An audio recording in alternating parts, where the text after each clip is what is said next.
जंगल में एक कालू कौवा और इसकी पत्नी रानी कौवी रहते थे।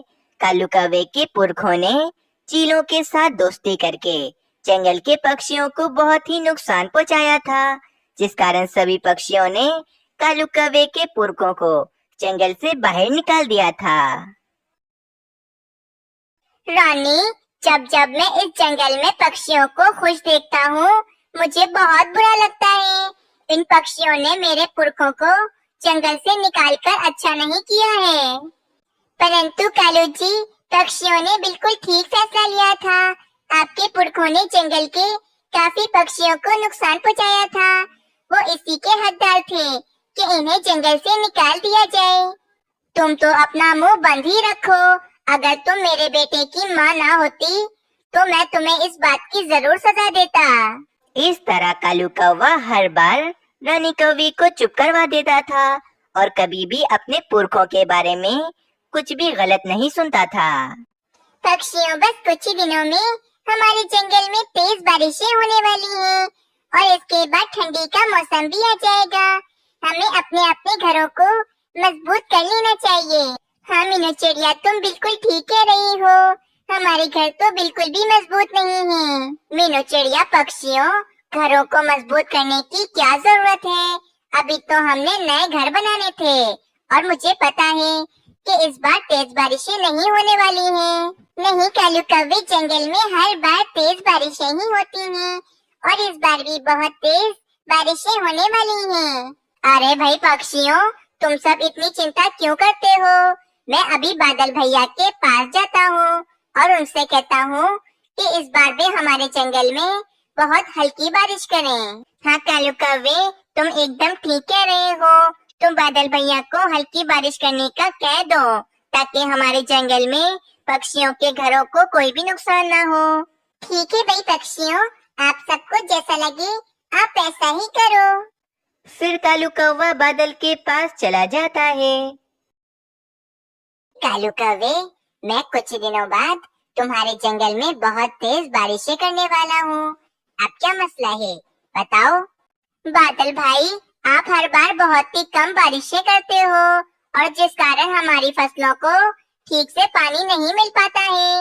आप इस बार हमारे जंगल में बहुत तेज बारिशें करो ताकि हमारे जंगल में खेतों में अच्छे से फसल लग पाए। मैं तो कहता हूँ आप इस बार हमारे जंगल में पूरे एक हफ्ते तक बारिश करो ताकि हमारे जंगल में फसलें अच्छे से निकल जाएं। पर अगर कालू कौवे, मैंने पूरे एक हफ्ते तक तुम्हारे जंगल में बारिशें की तो तुम्हारे जंगल में तो सैलाब आ जाएगा। तुम्हारे जंगल में बहुत नुकसान हो जाएगा। अगर आपने हमारे जंगल में तेज बारिशें ना की तो हमारे जंगल में अच्छे से फसल नहीं लग पाएगी और हम सब पक्षी भूख के कारण मर जाएंगे। ठीक है कालू कौवे, जैसा तुमने कहा है मैं बिल्कुल वैसे ही करूँगा। मैं तुम्हारे जंगल में पूरे एक हफ्ते तक बारिश करूँगा। लेकिन मैं तुम सबको अभी से कह देता हूँ कि सब पक्षी अपने मजबूत से घर बना लें ताकि अगर जंगल में सैलाब भी आ जाए तो तुम सबके घरों को कोई नुकसान ना हो। ठीक है बादल भैया, मैं अभी सब पक्षियों के पास जाकर उनसे ये कह देता हूँ। फिर कालू कौवा वहाँ से चला जाता है। फिर कालू कौवा और रानी कौवी छुपके छुपके अपना एक मजबूत सा घर तैयार करने लगते हैं। कुछ दिनों के बाद जंगल में बहुत तेज बारिशें होने लगती हैं। अरे वाह भाई वाह, अब आएगा मजा। इतनी तेज बारिश में इन पक्षियों के घर नहीं टिक पाएंगे और ये सब पक्षी अपने घर से बेघर हो जाएंगे। फिर मजबूरन इन पक्षियों को इस जंगल को छोड़कर जाना ही पड़ेगा और मेरा बदला पूरा हो जाएगा। जैसे इन दुष्ट पक्षियों ने मेरे पुरखों को जंगल से निकाला था, वैसे इन पक्षियों को भी इस जंगल को छोड़कर जाना ही पड़ेगा। अरे मीनू चिड़िया, ये इतनी तेज बारिशें कैसे शुरू हो गईं? कालू कौवा तो कह रहा था कि इसने बादल भैया को कह दिया है कि इस बार बादल भैया हमारे जंगल में हल्की बारिशें करें। चलो तोते, कालू कौवे के पास चलते हैं और उससे ही पूछते हैं। फिर मीनू चिड़िया और तोता कालू कौवे के घर की तरफ चले जाते हैं। कालू कौवे, तुमने ये इतना बड़ा घर कब बना लिया? हमें तो पता ही नहीं चला। अरे तोते, ये सब कुछ छोड़ो। कालू कौवे, तुमने हम सब पक्षियों से झूठ क्यों बोला कि बादल भैया हमारे जंगल में हल्की बारिश करने के लिए मान गए हैं?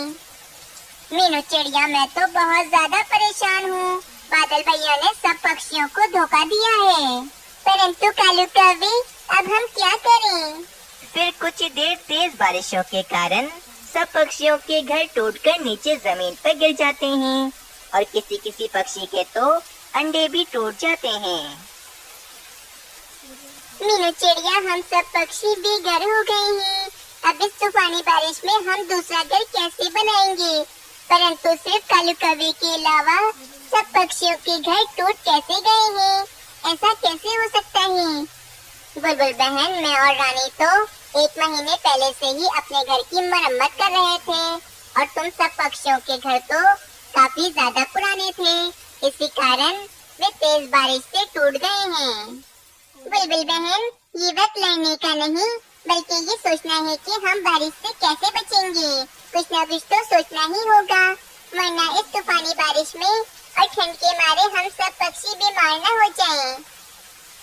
कुछ देर के बाद सारे ही पक्षी यहाँ वहाँ भटक रहे होते हैं और बारिश से बचने के लिए कोई जगह तलाश कर रहे होते हैं। और दूसरी तरफ कालू कौवा और रानी कौवी बड़े ही आराम से अपने मजबूत से घर में बैठे होते हैं। कालू जी, मैं ये जानती हूँ कि आपने बादल भैया को जाकर कहा है कि वे हमारे जंगल में बहुत तेज बारिशें करें, जभी तो आज पक्षियों के घर बिल्कुल टूट गए हैं और आज सभी पक्षी बेघर हैं। आपने इन पक्षियों के साथ बिल्कुल भी अच्छा नहीं किया है। आपके पुरखों ने तो गलती की थी, जिस कारण आपके पुरखों को जंगल से निकाल दिया था। परंतु इन पक्षियों ने तो कोई भी गलती नहीं की है, तो फिर इनको इतनी बड़ी सजा क्यों दे रहे हैं?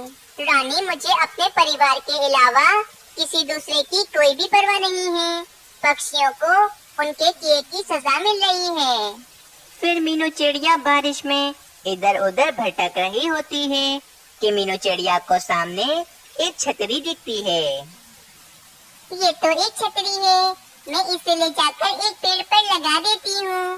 फिर जब तक बारिश नहीं रुकेगी, हम सब पक्षी इस छतरी के नीचे बैठे रहेंगे। बस फिर मीनू चिड़िया उस छतरी को लाकर एक पेड़ पर लगा देती है और सारे ही पक्षी आराम से उस छतरी के नीचे बैठ जाते हैं। शुक्र है मीनू चिड़िया कि तुम्हें ये छतरी मिल गई, वरना हम सब पक्षी तो बारिश में ही भीगते रहते और हम सब पक्षी बीमार हो जाते।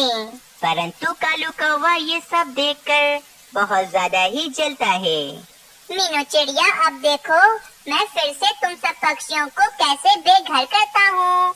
जंगल में रात भी हो जाती है। सब पक्षी आराम से उस छतरी के नीचे सो जाते हैं कि तभी कालू कौवा वहाँ पर आता है और वे छतरी को अपने पंजों से पकड़कर वहाँ से ले जाता है। कालू कौवा वे छतरी ले जाकर कहीं दूर फेंक देता है। बारिश में भीगने की वजह से सभी पक्षियों की आँख खुल जाती है और वे सब पक्षी उड़ जाते हैं। मीनू चिड़िया, ये क्या हो गया? हमारा छाता कहाँ चला गया? कहीं ऐसा तो नहीं कि हमारा छाता हवा में कहीं उड़ गया हो? नहीं भाई कबूतर, हमारा छाता हवा में नहीं उड़ा होगा, क्योंकि मैंने और मीनू चिड़िया ने खुद अपने छाते को पेड़ से बांध दिया था।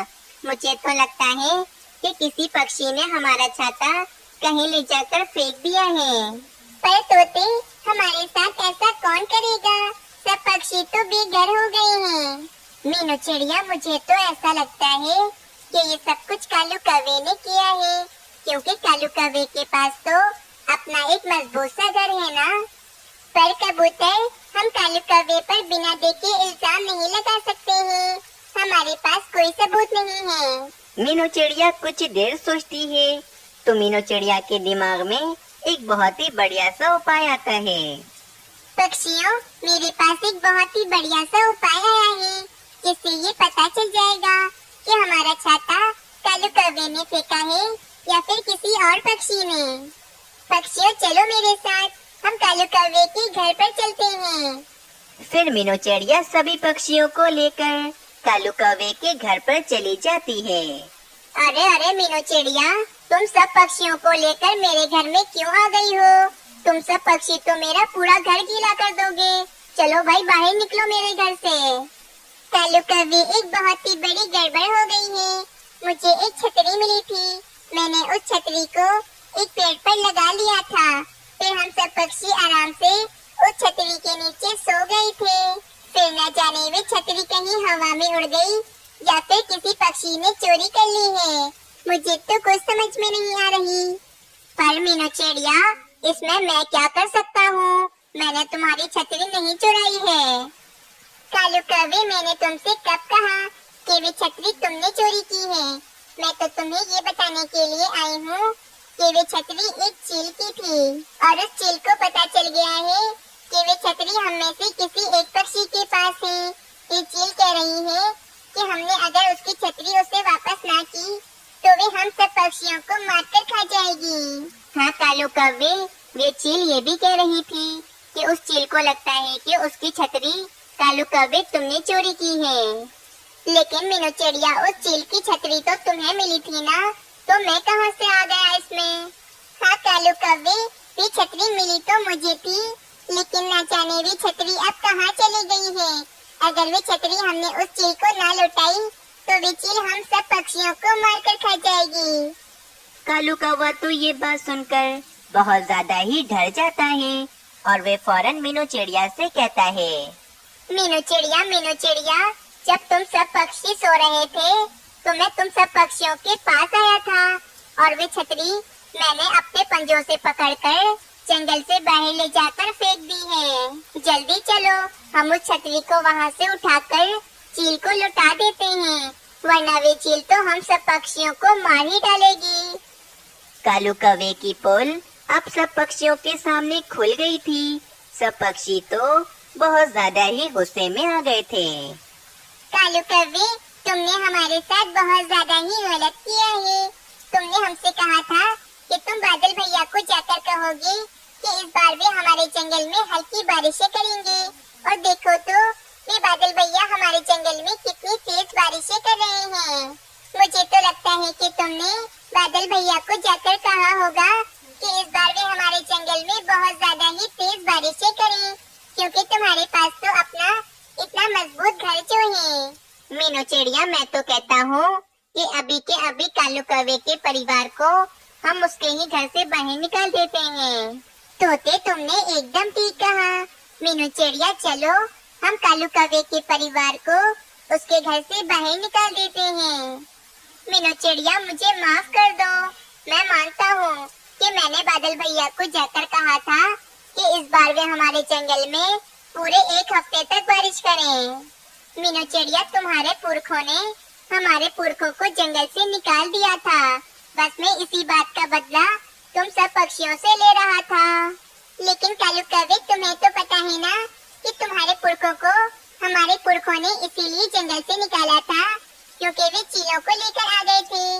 इसी कारण हमारे पुरखों ने तुम्हारे पुरखों को जंगल से निकाल दिया था। मीनू चिड़िया, मैं मान गया हूँ कि सारी गलती हमारे पुरखों की थी और मैं तो बस अपना बदला लेना चाहता था। मीनू चिड़िया, मुझे एक मौका और दे दो। मैं अभी बादल भैया के पास जाता हूँ और उनसे कहता हूँ कि वे बारिश ना करें हमारे जंगल में। हाँ मीनू चिड़िया, कालू जी बिल्कुल ठीक कह रहे हैं। तुम हमें हमारे घर से बाहर मत निकालो, वरना हम कहाँ जाएंगे। फिर कालू कौवा फौरन बादल के पास चला जाता है। अगले दिन बारिश रुक जाती है, परंतु पक्षियों के घर तो टूट फूट गए थे और उनके पास अब रहने के लिए कोई भी जगह नहीं थी।